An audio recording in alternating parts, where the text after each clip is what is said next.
Ésaïe, chapitre 11. Puis un rameau sortira du tronc d'Isaïe, et un rejeton naîtra de ses racines. L'Esprit de l'Éternel reposera sur lui. Esprit de sagesse et d'intelligence, esprit de conseil et de force, esprit de connaissance et de crainte de l'Éternel. Il respirera la crainte de l'Éternel. Il ne jugera point sur l'apparence. Il ne prononcera point sur un oui-dire. Il jugera les pauvres avec justice. Il arbitrera avec droiture en faveur des affligés du pays. Il frappera la terre du sceptre de sa bouche, et du souffle de ses lèvres il fera mourir le méchant.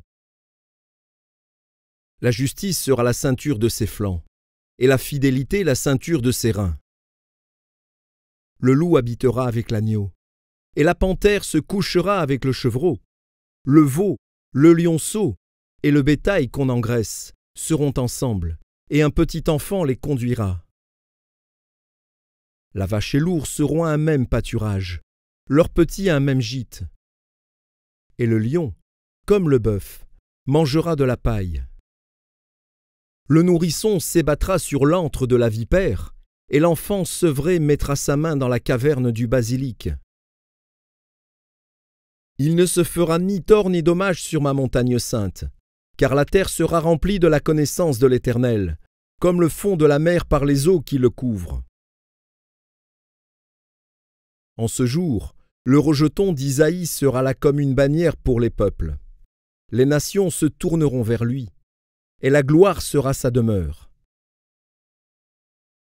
Dans ce même temps, le Seigneur étendra une seconde fois sa main pour racheter le reste de son peuple, dispersé en Assyrie et en Égypte, à Patros et en Éthiopie, à Élam, à Shinéar et à Hamath, et dans les îles de la mer.